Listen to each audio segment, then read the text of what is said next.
प्रिय विद्यार्थियों, इस वीडियो के माध्यम से मैं हल्दी घाटी के युद्ध की घटनाएं और उसके परिणामों की चर्चा आपके साथ कर रहा हूं। हल्दी घाटी का युद्ध महाराणा प्रताप और अकबर के मध्य उसके सेनापति मानसिंह के अधीन लड़ा गया था। हल्दी घाटी के युद्ध के क्या कारण हैं, उन कारणों की हम सर्वप्रथम आपके साथ चर्चा कर रहे हैं। 1576 ईस्वी में महाराणा प्रताप तथा मुगलों के बीच हल्दी घाटी का युद्ध हुआ, जिसमें जिसके प्रमुख कारण हम निम्न रूप से आपके सामने स्पष्ट कर सकते हैं। पहला जो कारण है वह है महाराणा प्रताप की मुगल विरोधी नीति। यद्यपि राजस्थान के अधिकांश नरेशों ने अकबर की अधीनता स्वीकार कर ली थी, परंतु महाराणा प्रताप अकबर की अधीनता स्वीकार करने के लिए तैयार नहीं था। उसने शुरू से ही मुगल विरोधी नीति अपनाई और मेवाड़ राज्य की स्वतंत्रता के लिए युद्ध की तैयारी में जुट गया। दूसरा जो कारण है हल्दी घाटी के युद्ध का, वो है महाराणा प्रताप का स्वातंत्र्य प्रेम। महाराणा प्रताप मेवाड़ राज्य की स्वतंत्रता का प्रबल समर्थक था। इस कारण से भी हल्दी घाटी का युद्ध हुआ और इस युद्ध का ये एक कारण हम बता सकते हैं। दूसरी ओर इस युद्ध का जो अगला कारण है वो अकबर की साम्राज्यवादी आकांक्षा। अकबर एक महत्वाकांक्षी एवं साम्राज्यवादी शासक था। वह मेवाड़ राज्य की स्वतंत्रता सहन नहीं कर सकता था, अतः वह मेवाड़ राज्य पर भी अपना आधिपत्य स्थापित करना चाहता था।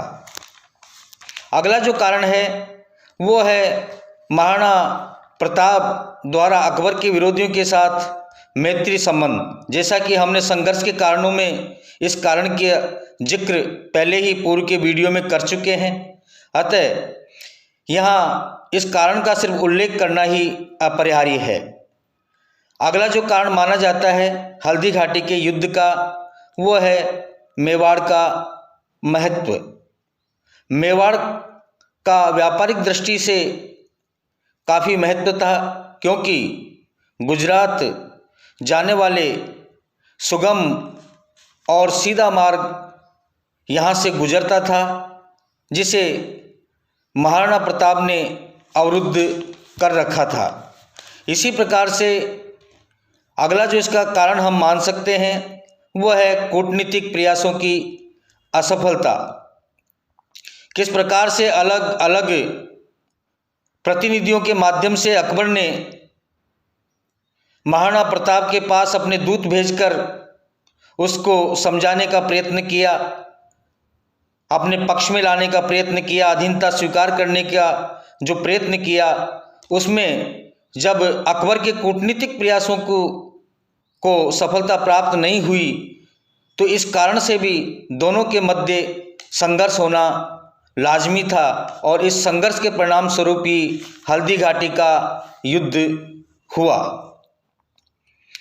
हल्दी घाटी का युद्ध 1576 ईस्वी में अकबर ने मेवाड़ राज्य पर आक्रमण करने के लिए मानसिंह के नेतृत्व में एक शक्तिशाली सेना भेजी और मानसिंह के नेतृत्व के अधीन ही हल्दी घाटी का युद्ध 1576 ईस्वी में अकबर और महाराणा प्रताप के मध्य लड़ा गया।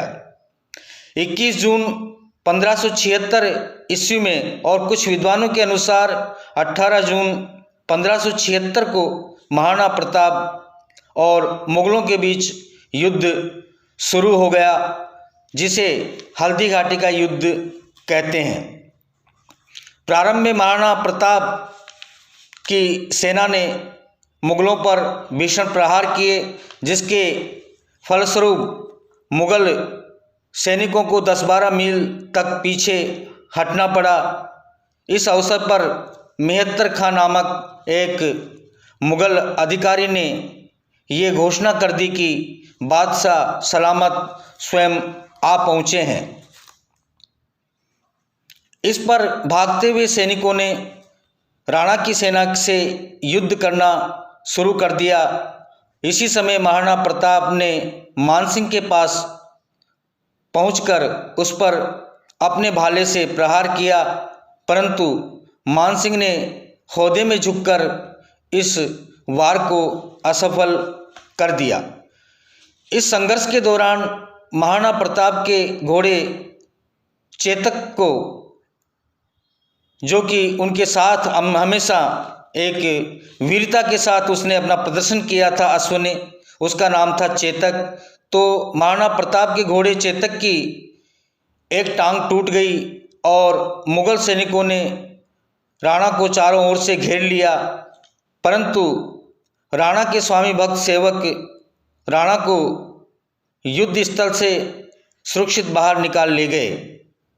इस अवसर पर झाला बींदा ने महाराणा प्रताप के राज के चिन्ह धारण कर मुगलों का मुकाबला किया, परंतु वह भी लड़ता हुआ वीर गति को प्राप्त हुआ। उसके मरते ही युद्ध लगभग समाप्त हो गया। इस युद्ध में मुगलों की विजय हुई। अब आता है कि हल्दी घाटी के युद्ध में पराजय के बाद इसके क्या परिणाम निकले। उन परिणामों की चर्चा हम कई बिंदुओं के आधार पर स्पष्ट कर सकते हैं। हल्दी घाटी के युद्ध का जो पहला परिणाम निकला वो था महाराणा प्रताप की कीर्ति में वृद्धि। महाराणा प्रताप ने अपने सीमित साधनों से जिस शूरवीरता और साहस के साथ मुगलों का मुकाबला किया था, उससे उसकी कीर्ति और प्रतिष्ठा में वृद्धि हुई। कर्नल टांड के अनुसार अरावली पर्वत पर कोई ऐसी घाटी नहीं थी जो प्रताप के शौर्य से पुनीत न हो गई हो। हल्दी घाटी मेवाड़ की थर्मोपल्ली है। तो यहाँ ये बात हमारे लिए बहुत ज़रूरी है कि जहाँ और एक और अन्य युद्धों के परिणाम में पराजित शासक का कीर्ति में कोई वृद्धि नहीं होती है, अपमानजनक माना जाता है, वहीं इस युद्ध के परिणाम स्वरूप महाराणा प्रताप की कीर्ति में वृद्धि हुई। दूसरा जो परिणाम निकल के आया वो है जनहानि। Doctor RP. त्रिपाठी के अनुसार दोनों पक्षों की मृत्यु संख्या बराबर रही। प्रत्येक ओर से लगभग 500 व्यक्ति युद्ध में मारे गए। निजामुद्दीन अहमद के अनुसार इस युद्ध में मुगलों के 150 सैनिक तथा राणा प्रताप के 500 सैनिक मारे गए। अगला जो परिणाम निकलता है हल्दी घाटी के युद्ध का वो है अकबर का उद्देश्य पूरा न होना। हल्दी घाटी के युद्ध में विजय प्राप्त करने के बाद भी अकबर अपने उद्देश्य प्राप्त करने में असफल रहा। वह न तो महाराणा प्रताप को बंदी बना सका और न ही मेवाड़ को अपने अधीन कर सका। चौथा जो परिणाम निकल कर आता है हल्दी घाटी के युद्ध का वो है युद्ध के परिणामों से असंतुष्ट होना। अकबर युद्ध के परिणामों से संतुष्ट नहीं था। इसी कारण उसने कुछ समय के लिए मानसिंह तथा आसफ खां को दरबार में आने से रोक दिया। पांचवा जो परिणाम निकल कर आता है हल्दी घाटी युद्ध का वो है आत्मविश्वास में वृद्धि। इस युद्ध से महाराणा प्रताप के आत्मविश्वास में वृद्धि हुई और उसने मेवाड़ की स्वतंत्रता की रक्षा के लिए मुगलों से संघर्ष जारी रखने का निश्चय कर लिया।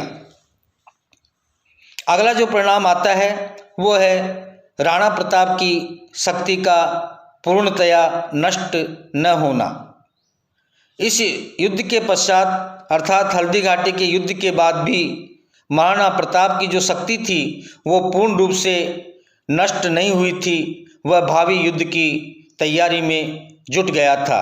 और अगला जो इसमें परिणाम निकल कर आता है वो है युद्ध की नीति में परिवर्तन। हल्दी घाटी के युद्ध के बाद महाराणा प्रताप ने युद्ध की नीति में परिवर्तन किया। खुले युद्ध की बजाय छापामार युद्ध पद्धति का अनुसरण किया जो पहाड़ी प्रदेशों के लिए अधिक उपयुक्त थी।